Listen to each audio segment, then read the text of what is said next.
প্রত্যেকটা সীমান্ত হত্যাই হত্যা, প্রত্যেকটা সীমান্ত হত্যাই আমাদের সার্বভৌমত্বের জন্য হুমকি। মাননীয় স্পিকার, উনি কিছুই জানেন না, কিন্তু 10-12টা শিক্ষা প্রতিষ্ঠানের নাম ওনার পরিবারের নামে হয়ে যায়, রাস্তাঘাটের নাম হয়ে যায়, এবং এমনকি ইউনিয়নের নাম পর্যন্ত হয়ে যায়। আজকে যে 2026-27 বাজেট, অর্থ বছরের বাজেট, এটা বলতে গেলে হচ্ছে বর্তমান নতুন বিএনপি দলীয় সরকারের একটা আকাঙ্ক্ষার দলিল, কিন্তু বাংলাদেশের বাস্তব পরিকল্পনার কোনো দলিল নয়।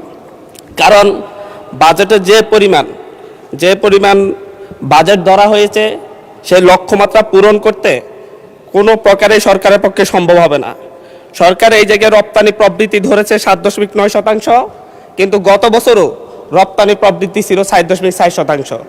গত এক বছরে রপ্তানি আয় বাংলাদেশে গত 6 মাসে রপ্তানি আয় সর্বোচ্চ গত 10 বছরের মধ্যে সবচাইতে বেশি কমেছে, কিন্তু সরকার এই জায়গায় 7.9% প্রবৃদ্ধি, রপ্তানি প্রবৃদ্ধি ধরে মূলত হচ্ছে বাস্তবতাকে অস্বীকার করেছে।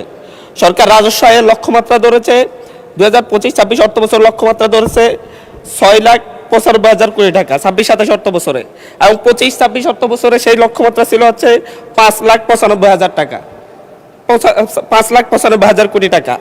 কিন্তু এই রাজস্ব আয় লক্ষ্যমাত্রা, রাজস্ব আদায়ের ক্ষেত্রে সরকার মাত্র 4 লক্ষ কোটি টাকায় এই বছরের মধ্যে আদায় করতে পারবে বলে সম্ভব মনে হচ্ছে। এই ক্ষেত্রে বাজেটে ঘাটতি দেখা যাবে প্রায় 4 লাখ কোটি টাকা। এই বাজেট ঘাটতি পূরণের জন্য সরকার চিন্তা করেছে যে হচ্ছে ব্যাংক খাত থেকে ঋণ নিবে, কিন্তু ব্যাংক খাতের যে করুণ দশা, বাংলাদেশে গত 16 বছরের মধ্যে প্রায় সর্বোচ্চ নিট ঘাটতি দেখা দিয়েছে বাংলাদেশের ব্যাংকিং খাতে। সরকার ঋণ নিবে বৈদেশিক খাত থেকে। বৈদেশিক খাতে বিশ্বের যে বৈশ্বিক লেনদেনের ক্ষেত্রে দেখা যায় যে 2023 সালে সারা বিশ্বে $232 বিলিয়ন বৈদেশিক ঋণের লেনদেন ঘটেছে, যেটা 2025-26 অর্থ বছরে এসে $153 বিলিয়ন নেমে এসেছে। সরকার যে 1,05,000 কোটি টাকা বৈদেশিক ঋণ নিবে বলে চিন্তা করেছে, সেই ক্ষেত্রে বৈদেশিক ঋণ নেওয়ার ক্ষেত্রেও প্রায় মিনিমাম 50,000 কোটি টাকার ঘাটতি দেখা দিবে।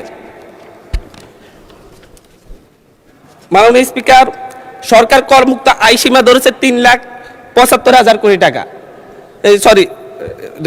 করমুক্ত আয় সীমা ধরেছে ব্যক্তির ক্ষেত্রে 3,75,000 টাকা প্রতি বছরে, কিন্তু প্রতি মাসে যদি আমরা গড় আয় দেখি 31,275 টাকা। একজন মধ্যবিত্ত পরিবারের লোক যদি হচ্ছে ঢাকায় বসবাস করে বা ঢাকার আশপাশের কোনো জায়গায় বসবাস করে, তার বাসা ভাড়া বাবদ তাকে মিনিমাম 15,000 টাকা তাকে পরিশোধ করতে হয়। গ্যাস বিল, বিদ্যুৎ বিল সব মিলে তাকে আরও 7,000 টাকা, 7 থেকে 8,000 টাকা পরিশোধ করতে হয়। যদি 5 জনের পরিবার হয়, তার খাবার দাবারের জন্য মাত্র আর 8 থেকে 10,000 টাকা থাকে। মাননীয় স্পিকার, এই ক্ষেত্রে মূলত এই বাজেট এবং হচ্ছে সরকার যেভাবে করমুক্ত আয় সীমা বাড়াই নাই, মাত্র 25,000 টাকা বাড়িয়েছে, এটা মধ্যবিত্তের উপর এক ধরনের চাপ সৃষ্টি করবে। সরকার খাদ্য নিরাপত্তা নিশ্চিতের ক্ষেত্রে বারবার বলেছে খাদ্য নিরাপত্তা নিশ্চিত করবে, কিন্তু সেই ক্ষেত্রে এডিপি বরাদ্দ, কৃষি বরাদ্দ 60.7% থেকে নেমে 3.6% নির্ধারণ করা হয়েছে। এর মধ্য দিয়ে বাংলাদেশ মারাত্মক খাদ্য নিরাপত্তার হুমকির মুখে পড়বে।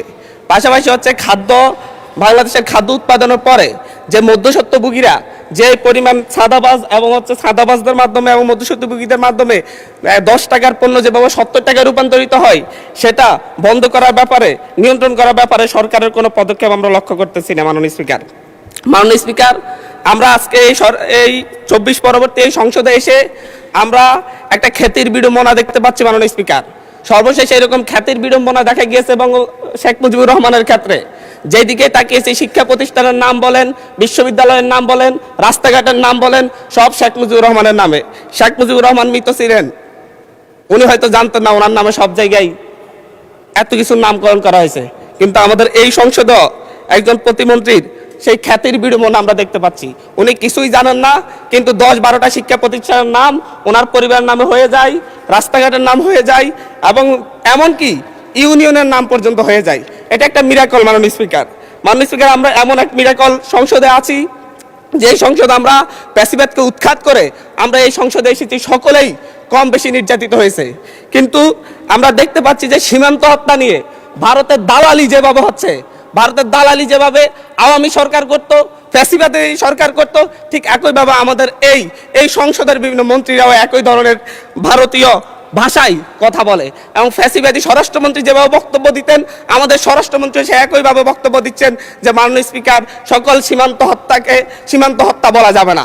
আমরা বলছি প্রত্যেকটা সীমান্ত হত্যাই হত্যা, প্রত্যেকটা সীমান্ত হত্যাই আমাদের সার্বভৌমত্বের জন্য হুমকি। মাননীয় স্পিকার, বাংলাদেশে আমরা 2024-এ পরবর্তী এতদিন আমরা মব কালচারের কথা বলেছে যে হচ্ছে ডক্টর ইউনূস সরকারের সময় মব কালচার অনেক বৃদ্ধি পেয়েছে, কিন্তু আমরা দেখতে পাচ্ছি বাংলাদেশ ব্যাংকে মব সৃষ্টি করে গভর্নরকে বের করে দেওয়া হচ্ছে। আমরা দেখতে পাচ্ছি বাসসে মব সৃষ্টি করে বাসসের এমডিকে বের করে দেওয়া হয়েছে। কেন? সরকার ক্ষমতায় আছে, সরকার কেন মব সৃষ্টি করে বের করতে হবে? সরকার তো তাদেরকে প্রত্যাহার করে নিলেই বা চাকরি চুক্তিভিত্তিক চাকরি নিয়োগ বাতিল করলে হয়ে যায়। এই ক্ষেত্রে সরকার মবের আশ্রয় নিয়েছে।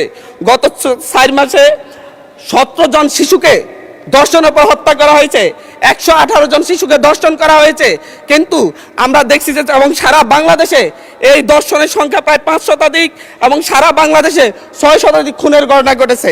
আমরা স্বরাষ্ট্রমন্ত্রীকে এখানে প্রেমজনিত একটা শিবির নেতার ব্যাপারে আমরা এখানে বিবৃতি দিতে দেখেছি, কিন্তু মাননীয় স্পিকার, আমরা ওনার নিজ আসনে ডাকাতির পরে মা মেয়েকে যে দর্শনের ঘটনা করছে সেটার বিবৃতি আমরা এই সংসদে দেখি না। মাননীয় স্পিকার, বাংলাদেশের ন্যায় বিচার সুবিচারের কথা বললে সেটা যদি হচ্ছে একপাক্ষিক হয়ে যায়, দলীয় হয়ে যায়, তারও বড় সমস্যা।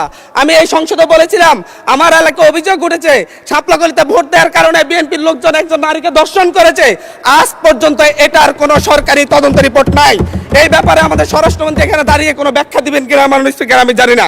মাননীয় স্পিকার, আমাদের এই একটা বাজেটে ঠিক পূর্ব বাজেট ঘোষণার পর দিনই বাংলাদেশে নিত্য পণ্যের দাম বৃদ্ধি হয়ে গেছে। চালের কেজি বেড়ে গেছে 7 টাকা, আমাদের তেলের লিটারে বেড়েছে 5 টাকা। কিন্তু হচ্ছে আমরা সরকার বলছে জনগণের আস্থা ফিরে এসেছে, কিন্তু মাননীয় স্পিকার আমাকে আরো 3 মিনিট সময় বাড়িয়ে দিবেন, আমি এই কথাগুলো বলতে চাচ্ছি জনগণের হয়ে। মাননীয় সদস্য, সম্মানিত বিরোধী দলীয় চিফ হুইপ 7 মিনিট দিয়েছেন আপনাকে সময়, তারপরেও আমার ডিসক্রিপশনে আরো 1 মিনিট বাড়ানো হলো। ধন্যবাদ। মাননীয় স্পিকার, সরকারের এই বাজেটের উপর যে জনগণের আস্থা নেই, ব্যবসায়ীদের আস্থা নেই, তার প্রমাণ বাজেটে খাদ্যপণ্যের দাম কমানোর একদিন ঠিক অব্যাহতি পরেই চালের দাম, ডাইলের দাম খুচরা বাজারে বেড়ে যাওয়া। মাননীয় স্পিকার, আমাদের মাননীয় প্রধানমন্ত্রী আজকে এখানে নেই।